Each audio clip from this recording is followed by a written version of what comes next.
आज Doubtnut app download करें। Doubtnut पर अपने सभी गणित, रसायन विज्ञान, भौतिक विज्ञान और जीव विज्ञान के डाउट्स का करो सफाया। बस प्रश्न की फोटो खींचो, एक ही प्रश्न को क्रॉप करो और तुरंत वीडियो सोल्यूशन पाओ। अभी डाउनलोड करें। नमस्कार दोस्तों, हमारा आज का प्रश्न है पौधों में जड़ों द्वारा जल के अवशोषण का स्वच्छ नामांकित चित्र बनाकर वर्णन कीजिए। तो दोस्तों, मेरे प्रश्न में पूछा गया है कि पौधों द्वारा जो जल का अवशोषण होता है उसका स्वच्छ नामांकित चित्र बनाकर हमें वर्णन करना है। तो चित्र में प्रदर्शित है दोस्तों एक जड़ की आंतरिक संरचना, जिसमें यह जो बाईं तरफ हमें एक रोम के समान दिखाई दे रहा है, जिससे हम रूट हेयर या बाल के समान दिखाई देता है, जिसके कारण हम इसे मूल रोम या रूट हेयर के नाम से जानते हैं। किस नाम से जानते हैं? रूट हेयर, और इसे हिंदी में मूल रोम के नाम से भी जानते हैं। और इसके जो आसपास के जो कण होते हैं वह मृदा के कण होते हैं, यानी क्या होती हैं? इसके आसपास मिट्टी होते हैं, क्योंकि यह जमीन के अंदर होती है। तो हम लिख सकते हैं इसके आसपास क्या होती है? मृदा या मृदा के कण। और इन्हीं मृदा के कण से और मिट्टी से यह पानी को अवशोषित करती हैं इस रूट हेयर के द्वारा। इन रूट हेयर के द्वारा क्या करती हैं? जल का अवशोषण या जल को अवशोषित करती हैं। इसके अतिरिक्त दोस्तों, अगर हम देखें तो यह बीच के जो भाग होते हैं इसे हम कॉर्टेक्स के नाम से जानते हैं। तो दोस्तों, हम लिखते हैं कि इस भाग को हम कॉर्टेक्स कहते हैं। ठीक है। अब इसके बाद दोस्तों, कॉर्टेक्स के आगे की तरफ यह जो भाग होता है यह कुछ इस प्रकार से हमें दिखाई दे रहा है। यह त्वचा होती है जो कि जड़ के आंतरिक तरफ होती हैं, जिसे हम अंतः त्वचा के नाम से जानेंगे। क्या कहेंगे? अंतः त्वचा, जो कि अंदर की तरफ पाई जाती है। और यह जो बाहीं तरफ होती हैं इसे हम बाह्य त्वचा कहते हैं। क्या कहते हैं? बाह्य त्वचा।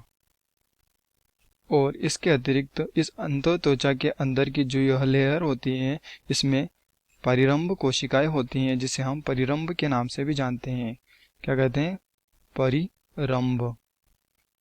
तथा इस अंतः त्वचा के अंदर वाले भाग में फ्लोएम और जाइलम दो प्रकार के संवहन ऊतक पाए जाते हैं।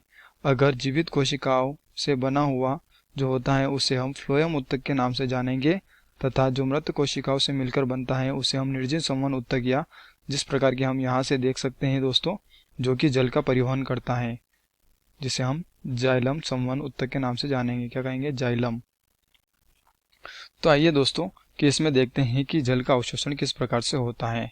जिस प्रकार के दोस्तों यह रूट हेयर होते हैं यह जमीन से चिपके हुए रहते हैं। क्या कहें? जमीन से चिपके हुए रहते हैं। यह जो जड़ है यह जमीन के चिपके हुए रहते हैं, जिसके कारण यह क्या करते हैं? जल का अवशोषण करते हैं। और जल का अवशोषण यहाँ से करने के बाद यह जो मृदा के कण हैं यहाँ से जल का अवशोषण करेंगे। फिर मूल रोम में इधर की तरफ होते हुए जिस प्रकार की यह संरचना बन रही है कि कॉर्टेक्स के भाग में से होते हुए जल इधर की तरफ आकर जाइलम में चला जाता है। कहाँ चला जाता है? जल जाइलम में, यानी कि जाइलम के द्वारा ही यह जल अवशोषण का कार्य होता है।